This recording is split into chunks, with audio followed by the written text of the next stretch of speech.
왜 탄소 중립을 해야 할까?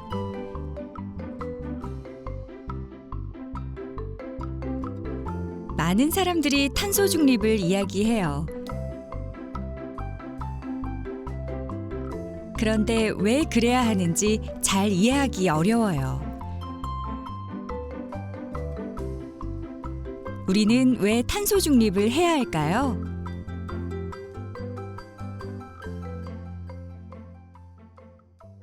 요즘 텔레비전을 보면 뉴스나 광고, 예능 프로그램 같은 곳에서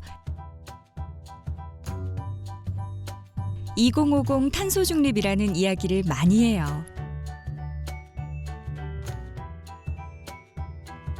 기후변화와 관련 있는 것 같은데 무슨 뜻인지 궁금하지 않았나요?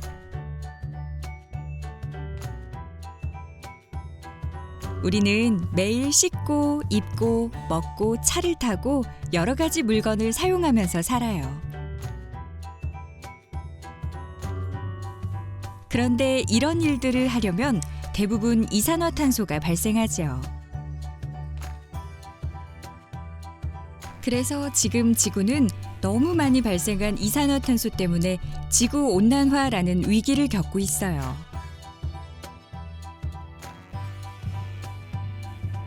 탄소 중립은 이산화탄소가 중립, 즉 0이라는 말이에요.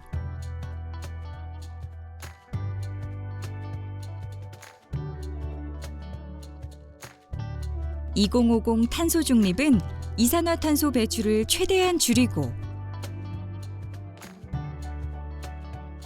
그래도 배출되는 것은 나무나 습지에서 흡수하거나 따로 제거해서 2050년까지 배출되는 양과 흡수되는 양을 같게 해서 결국 0으로 만든다는 뜻이에요.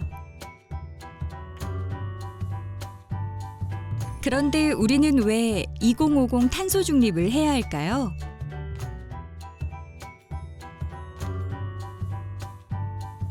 (1968년) 미국의 생물학자 가렛 하디는 과학 잡지 사이언스에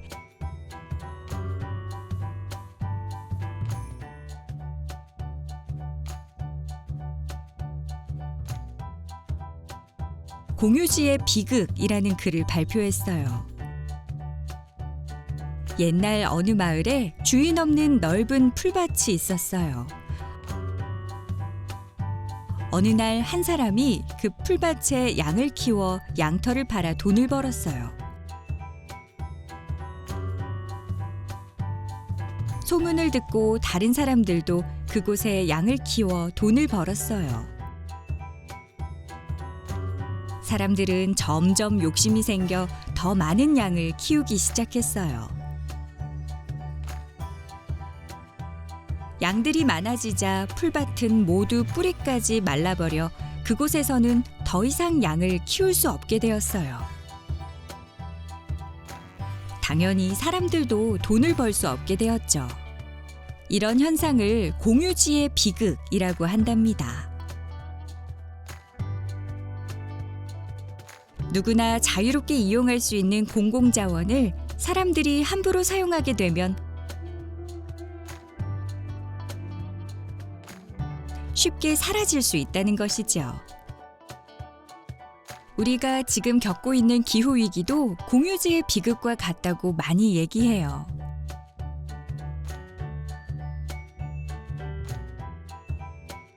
(1980년대부터) 국제환경단체들은 지구온난화의 주요 원인이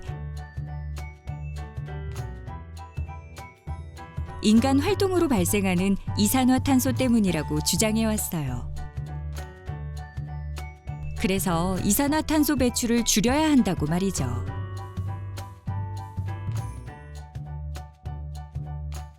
하지만 전 세계 대부분 국가에서는 경제 성장을 더 중요하게 생각해서 이산화탄소를 줄이는데 전혀 관심을 갖지 않았어요.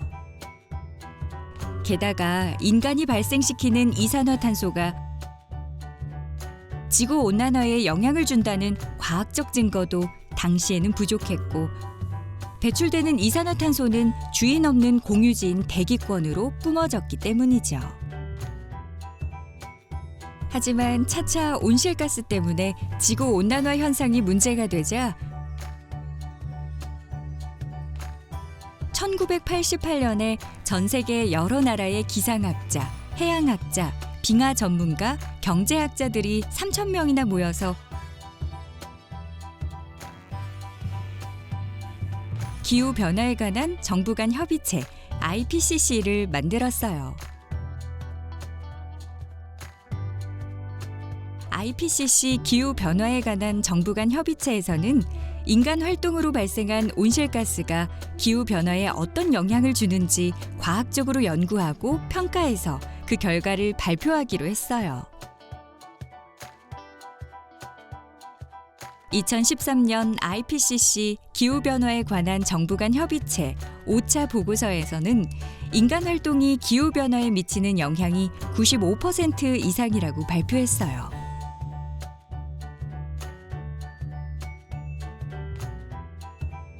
2018년에는 우리나라 인천 송도에서 48차 IPCC 기후 변화에 관한 정부 간 협의체 회의가 열렸어요.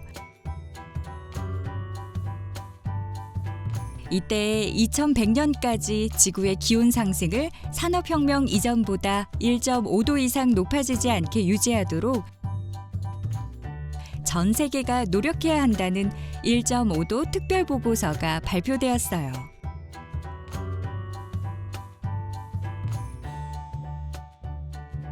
(1차) 산업혁명 1760년부터 1840년 시기와 비교하면 현재 지구의 평균 온도는 벌써 1.1도 높아졌어요. 지금과 같이 이산화탄소를 배출하면 2100년에는 지구 평균 온도가 3도 이상 높아질 거라고 해요.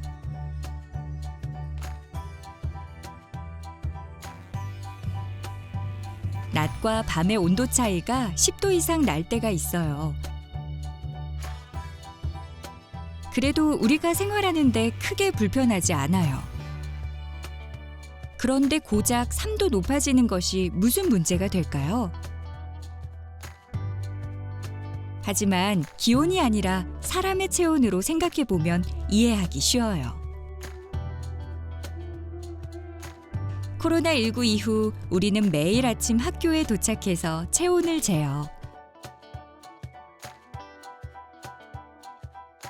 사람의 정상 체온은 36.5도인데 만약 정상보다 1도 높은 37.5도가 나오면 어떻게 되나요? 아마 그 친구는 다른 친구들과 함께 교실로 가지 못하고 바로 보건실이나 병원으로 가야 할 거예요. 코로나 바이러스가 그 친구의 몸속에 있어 열이 나고 있을지 모르거든요. 그런데 체온이 무려 3도나 높아져서 39.5도라면 어떨까요? 그 친구는 아마 생명이 위험해질 수 있어요. 지구 평균 기온이 오르는 것이 사람의 체온과 비슷하다고 생각하면 어떨까요?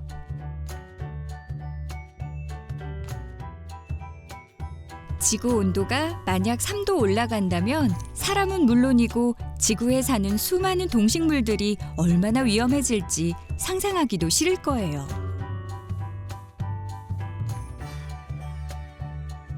1.5도 특별보고서에서는 지구 평균 기온이 1.5도 이상 올라가지 않게 하려면 배출되는 이산화탄소 전체를 최대한 빨리 흡수해서 0이 되는 탄소 중립을 해야 한다고 해요. 그래서 IPCC에 가입한 회원국들에게 언제까지 탄소 중립을 할 수 있는지 보고하도록 했어요.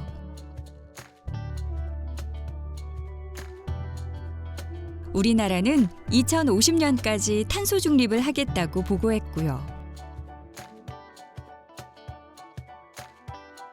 이것을 탄소 중립 2050이라고 하는 거예요.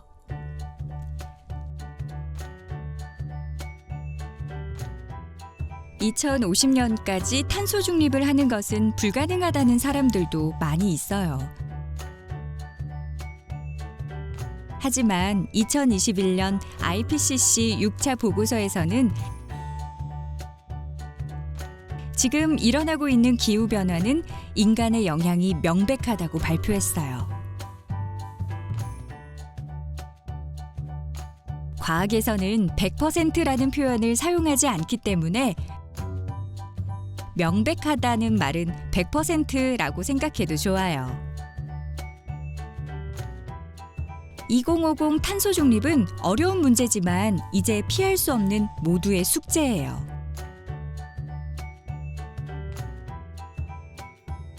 할지 말지가 아니라 꼭 해야만 하는 것이지요.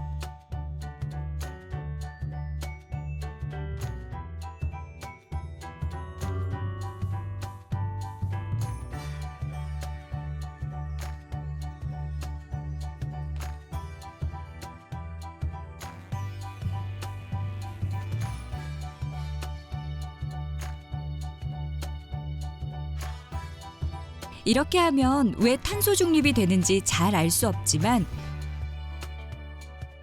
우리는 아픈 지구를 구하기 위해 작은 새끼손가락을 꼭꼭 걸어가며 수없이 약속했지요. 에너지를 절약하고 물건을 아껴 쓰고 대중교통을 이용하고 고기를 조금 먹고 분리수거를 잘하고 생태계를 보호하면 어떻게 지구를 구할 수 있는지 이제부터 하나씩 알아볼게요. 우리의 작은 행동들이 모여 2050 탄소 중립을 위한 큰 힘이 되는 것을 느낄 수 있을 거예요.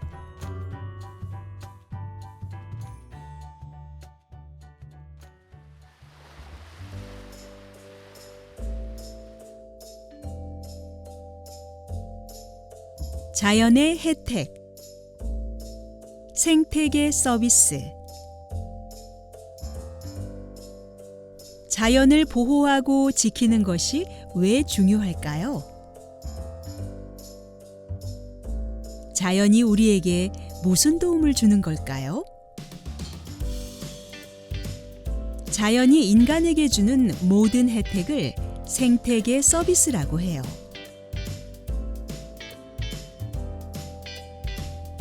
먹을 수 있는 식량과 물과 원자재를 주는 공급 서비스, 공기와 물을 깨끗하게 하고 기후를 안정시키는 조절 서비스,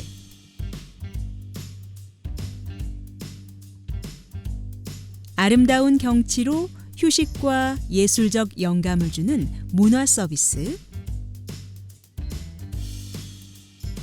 그리고 이 모든 서비스들이 유지되도록 생물 다양성과 동식물 서식지를 제공하는 지지 서비스. 이렇게 4가지 커다란 혜택을 주고 있어요. 국립생태원에서는 우리나라 생태계 서비스를 평가하는 일과 생태계 가치를 잘 보존할 수 있는 정책 연구도 하고 있어요.